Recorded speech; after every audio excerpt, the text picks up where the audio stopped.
Hello friends, welcome to another episode of Curiouser and Curiouser. In each episode, Joe Morris has been focusing on a different aspect from the make-believe world of Alice in Wonderland and Through the Looking Glass. You might remember that Alice sees a wonderful garden through a tiny door, if only she could get to it.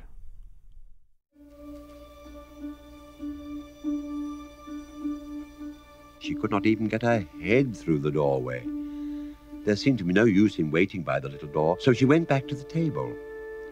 This time, she found a little bottle on it.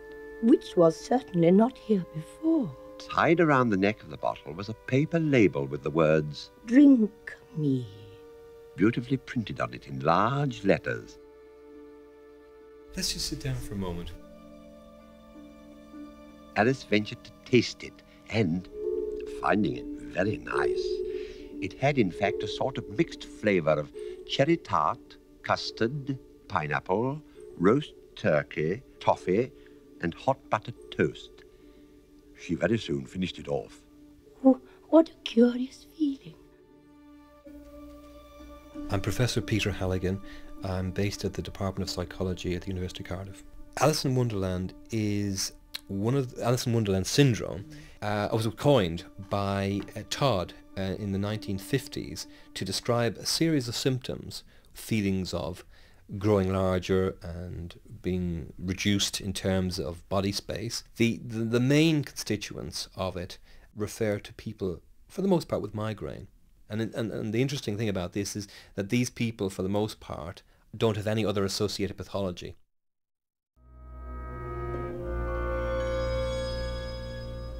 It's pretty bad. I mean, I have suffered from migraines. I know when it's going to happen, and there's absolutely nothing I can do. I know that a migraine's coming on when I get this strange sensation.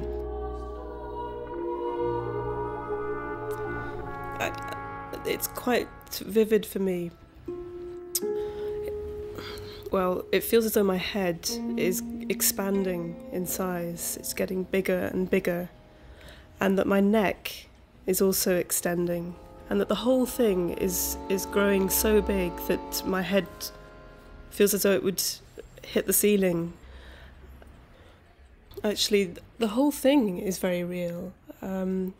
It gets to incredible proportions where, where I feel absolutely driven to.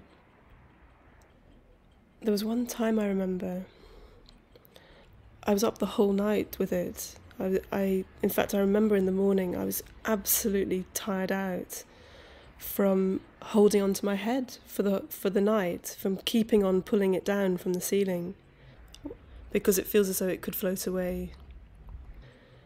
It was awful. It's just... Must have been terrifying. Yeah, it's extremely frightening. It's so real of what's happening to me that I often go and look at myself in a mirror, and I'm really quite surprised to see that I'm actually my normal height. And the whole thing, I mean, it's really quite reassuring, because by that stage I'm feeling quite mad about the whole...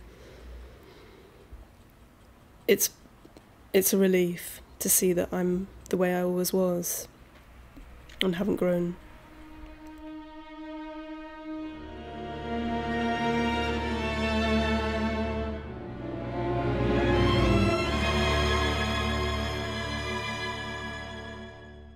I must be shutting up like a telescope. And so it was indeed. She was now only 10 inches high, and her face brightened up at the thought that she was now the right size for going through the little door into that lovely garden. But alas for poor Alice. When she got to the door, she found she'd forgotten the little golden key, and when she went back to the table for it, she found she could not possibly reach it. The poor little thing sat down and cried. Come. There's no use in crying like that. I advise you to leave off this minute. Suddenly, her eye fell on a little glass box that was lying under the table. She opened it and found in it a very small cake on which the words, Eat me, beautifully marked in currants. Well,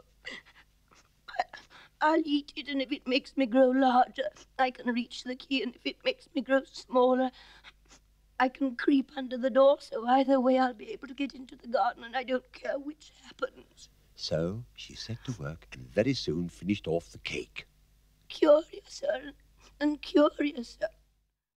This is part of the somesthetic aura that precedes the actual migraine headache proper. It's not visual, and that's important. It relates to actually experience of your body being changed.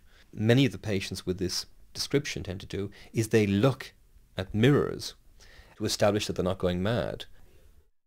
Reassuring for the most part, unless maybe you're a very young child. Now I'm opening out like the largest telescope that ever was. Goodbye, feet. Oh, my poor little feet. I wonder who put on your shoes and stockings for you now, dears. I'm sure I shan't be able. I shall be a great deal too far off to trouble myself about you. You must manage the best way you can. My name's Neil Bainbridge. I had a motorcycle accident. I hit a signpost. I've got no recollection of the accident whatsoever. And I was unconscious for virtually 2 weeks. The effect on my left arm was that it was, other than the blood vessel, was completely severed off. Still is paralysed. I now suffer from phantom limb syndrome. When did you first experience your phantom? I would be asleep in bed, go to pick my arm up because I knew it wouldn't work and it wouldn't be there. It would be somewhere else. You actually reach for where you think your arm is. So I'd reach for something that wasn't there because I assumed that my arm was where my phantom was, and it's in a completely different place. One of my strange sensations is that I get no sensation of the actual phantom limb moving. It repositions and moves, but it doesn't actually move physically when I'm actually thinking about it or knowing the presence of it. What's that like? It's a little bit freaky. It's probably worse for somebody who's got something that's amputated and there's nothing there. Why is it freaky? Why do you use that word? Sometimes you think that it's sort of, I've got 3 arms, which I think is freaky. What does your wife think? Yeah. In the middle of the night I'll start pulling her arm. I'll get hold of her arm and start pulling it. Why? Because her arm will just happen to be where I think my phantom is. What does the pain feel like? You alright? Yeah. Crushing. It swells up and then pulsates. Really painful. Sometimes it can stretch for 5 minutes. Sometimes it can be hours. And really bad ones, you just can't do anything. You've literally got to stop because you just sort of double up. Why you should get all this like phenomenal amount of pain from something that isn't there, that's a hardest thing to come to terms with, I suppose. It's a strange term, phantom, isn't it? It's almost like you're haunted by something as well, isn't it? Well, it is, because it follows you around everywhere. If you'll only attend, Kitty, I'll tell you my ideas about Looking Glass House. First, there's the room you can see through the glass. That's just the same as our drawing room, only the things go the other way. I can see all of it when I get up on the chair, all but the bit just behind the fireplace. Oh, I do so wish I could see that bit. I want so much to know whether they've a fire in the winter. You never can tell, you know, unless our fire smokes, and then smoke comes up in that room too. But that may be just to make it look as if they had a fire.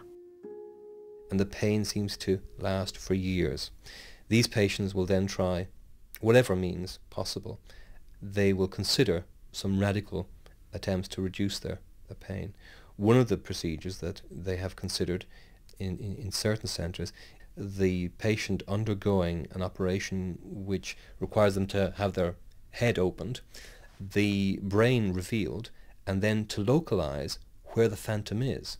Some of these electrical stimulation techniques will provide and have provided relief, but it doesn't work in all cases. As a result of some of the interest in phantom limb work, Ramachandran in the States came up with the idea that using mirrors as a way of creating a virtual reality may well be a way of actually reducing the pain. How nice it would be if we could only get through into Looking Glass House. This is the mirror box. Straightforward wooden box with the front face removed and a mirror placed vertically in the centre. So it's like a partition, isn't it? So we've got two chambers. Yep, you've got two chambers, one each side the mirror. Now I'd put one arm that's paralysed in the, obviously in the left-hand side. Behind the mirror. Behind the mirror, so you can't see it. And then the right hand in the other side, and you actually look at the mirror and you get a visual. They both do exactly the same thing, whether you turn them upside down, move them around, whatever. Okay, so this is painful now, I take it. Okay, let's go into the mirror and see if we can reduce it. So if you want to put that in there. It's still the same, it's strange. Yeah. You know, it's just sort of, it's gone again. The pain's gone? Okay. So tell us what you're experiencing in the phantom now at the moment. Weightlessness. You look in the mirror. The phantom's there instantaneously, and the pain 9 times out of 10 disappears within the space of a couple of seconds. And the feeling is real. It's not, you could call it magical. It's not something that you can put on. It's not a phantom.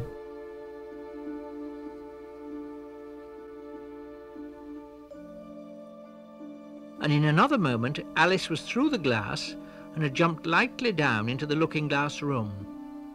The very first thing she did was to look whether there was a fire in the fireplace, and she was quite pleased to find that there was a real one, blazing away as brightly as the one she'd left behind. Then she began looking about, and noticed that what could be seen from the old room was quite common and uninteresting, but that all the rest was as different as possible. They don't keep this room so tidy as the other, Alice thought to herself, as she noticed several of the chessmen down in the hearth among the cinders. But in another moment, with a little oh of surprise, she was down on her hands and knees watching them. The chessmen were walking about.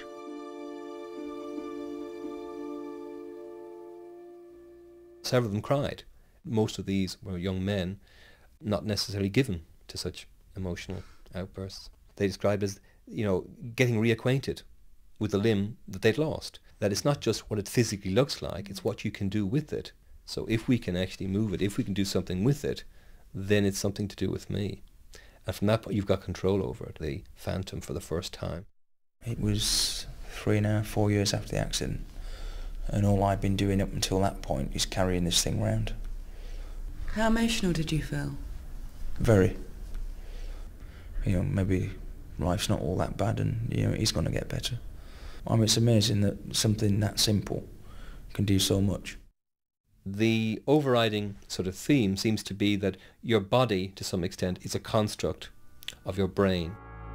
Alice started to her feet, for it flashed across her mind that she had never before seen a rabbit with either a waistcoat pocket or a watch to take out of it.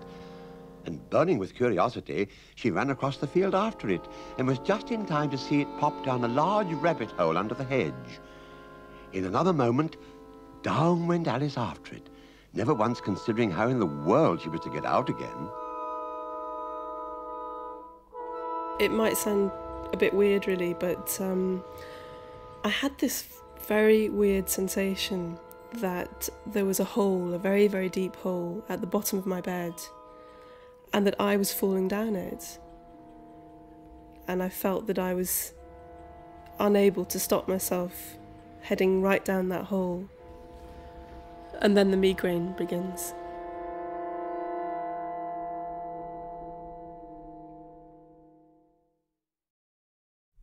That was Curiouser and Curiouser. You might be wondering whether the writer, Lewis Carroll, suffered from migraines. And he did. In fact, in the original paper by Todd on Alice in Wonderland syndrome, he mentions Lewis Carroll. Carroll was also familiar with hallucinogenic mushrooms, such as the poisonous fly agaric. Radio, like all stories, is built up out of first-hand narratives, and we always want to get it from the horse's mouth. Unfortunately, if someone is dead or the subject of an academic paper, such as these psychiatric reports, then we're faced with how to bring them to life. And this is a tricky area on a documentary because you've got real voices here, such as the man who had the motorcycle accident. He's a real person. We've got to get someone to read out these case histories as if they were a real person. Otherwise it will be jarring, and that's what actors do. I find I have to be very careful working with actors because their natural propensity sometimes is to overdo things, overthink them. They learn their scripts and enunciate the words very carefully, and it sounds stilted. When I listen to the radio, I can very often tell immediately whether it's a real person or an actor. So what I would do is improvisation. The actor read the case history and took in the information, and then we set aside the paper and she was interviewed.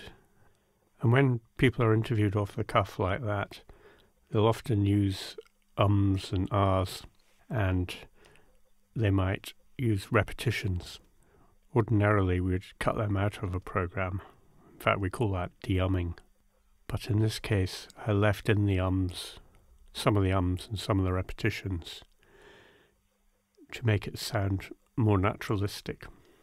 This actor was really outstanding, and one or two radio producers asked me later how I'd managed to find the woman, because they thought I'd interviewed the real patient. It is surprising how often less is more.